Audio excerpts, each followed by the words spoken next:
ګرانو کتونکو الب خان شیرپو یم. الب خان شیرپو د خپل وس مطابق د دغه بېوسه خلکو سره خپله مرسته کوي.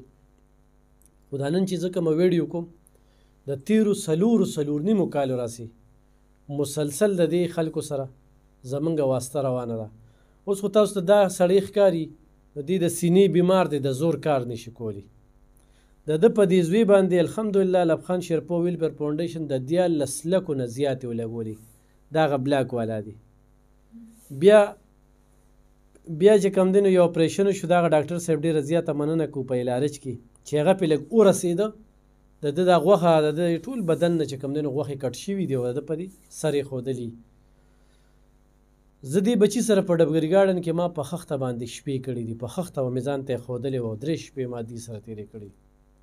دا زما د پراجیکټ ډېر غټ د فاونډیشن غټه مسله ده. اوس بیا چې کوم دی نو د ده سرمن ډاکټران ورته وایي چې خرچه پې راځي. نو په دې دغه کې یو سړی ځان له په 2500 3000 باندې وړو بوری والي او که نه علاج معالجه وکړي. څه وایي درته ډاکټران نوم دې څه دی؟ زما التاب نوم دی او ډاکټران راته وایي چې لکه مونږ ته یې مخکې ویلي خو زمونږ ورسره وس نه کېدو او دغه اپریشن چې ده کوم دی نو دا په صحت کارت نه کېږي او په دې راځي روغ 4 لک روپۍ لکه پوکاڼې هم راغواړي اپریشن او وغیره.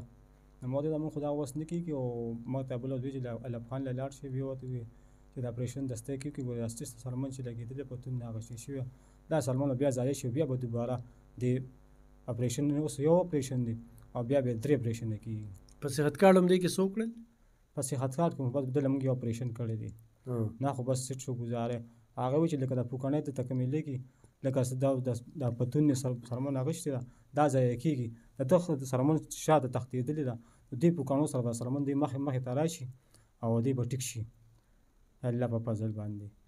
خو دا 4 لک روپۍ غواړي. ما ته 4 لک روپۍ مې خو دیاړي کوم دغه 800 کله وي او کله نه وي.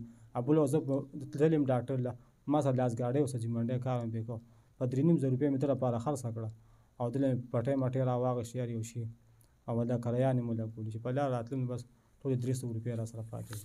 صحیح څه وایې ته به په دې بس دا دغه یم چې ما سره څو خلک داسې مرسته وکړي ما له علاج کې زما زوی علاج دې وکړي هران اوس کال یې پوره شو بیا یې اپریشن دغه ناکامیابه شوې دی. مخکې دې پټۍ لرې شي اوس پې بیا راله نن 3 ورځ د پټۍ پې لګېدلې نو سر نه ډېر زیات تنګي چې بس دا اپریشن یو شي زما نور هېڅ هم نه وي خو چې د اپریشن ما له کوټار څه خرڅ کړل پردې خدمت کوم دغه کومه زما له دې زوی چې علاج وشي دا ډېره ده راله. ښه ګرانو کتونکو په دې ماشوم باندې زمونږ په ذریعه باندې څه د 14 لکو نه زیاتې ولګېدې. بعضې ډاکټرانو نه په دې ګیلهمن دی ما چې یو علاج باندې نه پوهېږي نو پیسې هسې ما اخلی چې یاره دا یا ټیکېږي یا نه ټیکېږي. بیا دا یو کال چې کوم دی نو دې ډاکټر چې دا کوم ورسره لګیا دی نو خدای دې د دې عزت وکړي هغه خپل ښه پوره کوشش کوي. خو اوس د صحت کارت خبره ده نو بس یو اپریشن وشو نو صحت کارت ختم شو. نو هغه قصه خو هغه ټیم کې صحت کارت نو چې کم 3 کاله پې ما دغه کړو دا خو لانې راغشتې بیا ته ګفري دوایانې او به دا مسلې نشته. صحیح ده. موبایل نمبر دې څه دی؟ دا ګرانو کتونکو نیغ په نیغه ورسره رابطه کولی شئ 0316 57 54 970 که نه په دې ورسره رابطه کولی شئ.